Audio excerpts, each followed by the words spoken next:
నా పేరు నాగప్రకాష్, మాది ములుగు జిల్లా వాజేడు మండలం. ఈ జీవో నెంబర్ 46 బాధితుల్లో నేను ఒకరిని. 2022 కానిస్టేబుల్ నోటిఫికేషన్లో వచ్చిన ఈ జీవో 46 వల్ల జాబ్ కోల్పోయిన వాళ్ళలో నేను కూడా ఒకరిని. ఈ జీవో వల్ల మాకు ఏ ఈవెంట్లో మెరిట్ స్కోర్ వచ్చినా, ఎగ్జామ్లో మెరిట్ స్కోర్ వచ్చినా కూడా జాబ్ రాలేదు. దానికి ప్రూఫ్ 5 నిమిషాల 31 సెకండ్లలో నేను ఈవెంట్ కంప్లీట్ చేసుకున్నా. అయినా ఇదే ఈవెంట్ నేను ఆర్మీ రన్నింగ్లో కొట్టేది ఉంటే మాకు ఇప్పటికి జాబ్ వచ్చి నేను బోర్డర్లో ఉండేవాడిని. టీఆర్ఎస్ గవర్నమెంట్ ఇది తీసుకొచ్చిందనేసి అది కాదని కాంగ్రెస్ పార్టీకి ఓటేసినందుకు కాంగ్రెస్ పార్టీ కూడా మాకు తగిన బుద్ధి చెప్పింది.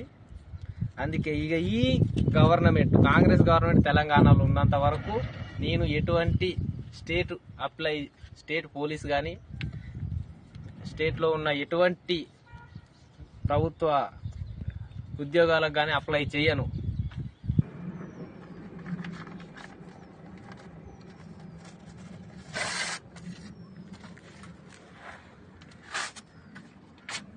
నేను చేసిన తప్పు ఈ గవర్నమెంట్కు ఓటేయడం, అలాగే కానిస్టేబుల్ అభ్యర్థిగా ఉండటం, ఈ గ్రామీణ ప్రాంతాల్లో పుట్టడం.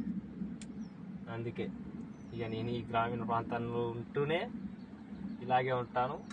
ఈ కాంగ్రెస్ గవర్నమెంట్ పోయేంత వరకు ఎటువంటి గవర్నమెంట్ అప్లికేషన్స్కు అప్లై చేయను జాబ్స్.